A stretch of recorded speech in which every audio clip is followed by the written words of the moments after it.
আজকে আমাদের মেনু হবে পটল চিংড়ি। এখানে পটল আলু ভেজে নিয়েছি, এখানে মশলা জিরে আদা কাঁচা লঙ্কা বেটে নিয়েছি, আর এখানে একটা পেঁয়াজ আর 2 কোয়া রসুন বেটে নিয়েছি। তো যাই হোক, এবার চিংড়ি মাছটা ভাজতে হবে। তো যাই হোক, এখানে পটল চিংড়ি ভাজা আছে, মশলাগুলো রেডি। চিংড়ি মাছটা বেছে নিয়ে আসি। আর আজকে হবে কোন মাছটা করব এটাই ভাবছি, এখনও ভাবছি। আজকে কাতলা মাছটা রান্না করে দেখাবো। আর আছে এখানে এই ট্যাংরা মাছ আছে, কালকে করব। আর আছে পার্শে। তো যাই হোক, মাছগুলো ধুয়ে রেডি করি আর চিংড়ি মাছটা বেছে নিয়ে আসি। আর ভাতে দেব উচ্ছে সেদ্ধ। যে এখানে চিংড়ি মাছ আমার বাছা হয়ে গেছে, বেছে আমি চিংড়ি মাছটা ভেজে নিচ্ছি। এখানে অর্ধেকটা চিংড়ি মাছ উঠিয়ে রেখেছি। এই যে ওল দেখছো, ওল দিয়ে খাওয়া হবে। যাই হোক, চিংড়ি মাছটা আগে ভেজে নিই। চিংড়ি মাছ বেশি কড়া করে ভাজবো না, হালকা হালকা ভাজবো। এখানে চিংড়ি মাছ ভাজা কমপ্লিট। পটল চিংড়ির জন্য এবার এখানে পেঁয়াজ আর রসুনটা আগে দিয়ে দিলাম।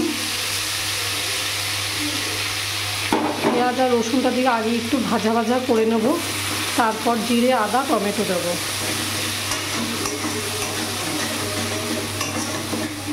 গ্যাসের ফ্লেমটা বাড়িয়ে দিলাম। বাটিতে একটু জল দিয়ে দিয়ে দিলাম। পেঁয়াজটা আর একটু ভাজা ভাজা হোক, তারপরে জিরে আদা টমেটো দিয়ে কষাবো।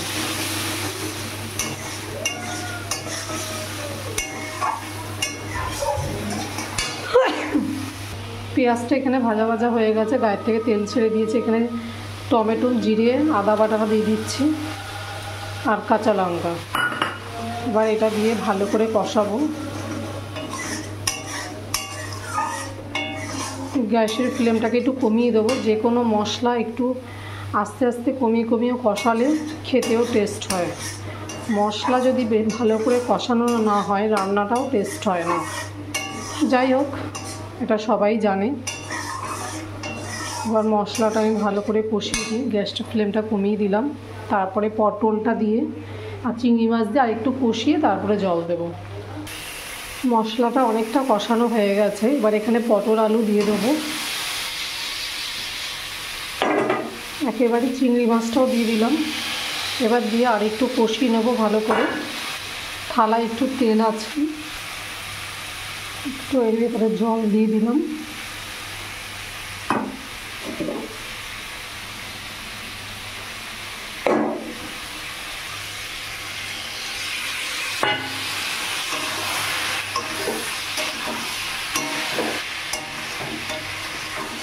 আমার মনে হয় রান্নাটাও একটা ধৈর্যের কাজ। রান্না করতে গেলে একটা ধৈর্য থাকতে হবে, তবে রান্না ভালো হবে। আর প্রথমত মশলাটা ভালো করে কষাতে হবে।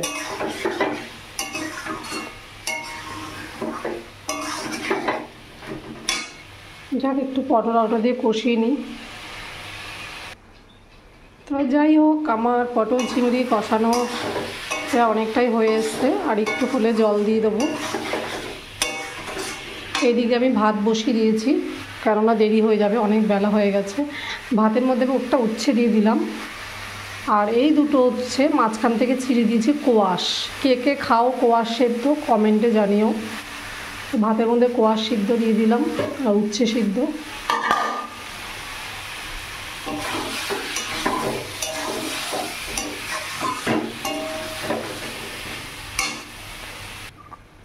তো এখানে আমার মশলা কষানো কমপ্লিট। এখানে আমি পটল আলু চিংড়ি মাছ দিয়ে আমি জলটা দিয়ে দিয়েছি।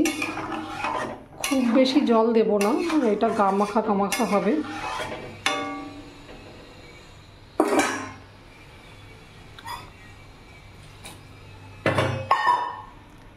যাই হোক, এদিকে হতে থাক। গ্যাসটা কমিয়ে দিয়েছি, আস্তে আস্তে আলুগুলো সেদ্ধ হবে। এদিকে ততক্ষণ আমি মাছগুলো ধুয়ে নিয়ে আসি। এই ট্যাংরা মাছটা, পার্শে মাছ আর কাতলা মাছ। আজকে আমি কাতলা মাছ করে তোমাদের দেখাবো। যাই হোক, সব গুছাতে লাগি। আমার পটল আলু তরকারি প্রায় রেডি। এখানে একটু মিষ্টি দিয়ে দিলাম। মিষ্টি না দিলে ভালো লাগবে না, একটু মিষ্টি দিয়েছি। ঝোলটা একটু কমলেই নামিয়ে দেব। আর এদিকে ভাত হচ্ছে, এদিকে কাতলা মাছটা আমি ধুয়ে লবণ হলুদ মাখিয়ে রেখেছি। এটা হলেই আমি মাছটা বসাবো। তো আমার এখানে পটল চিংড়ির রেসিপি কমপ্লিট। সবাই জানিও কেমন হয়েছে। এবার আমি এখানে কাতলা মাছটা বসিয়ে দিই, রেডি করি। সবাইকে টাটা। কাতলা মাছের রেসিপিটা তোমাদের দেখাবো।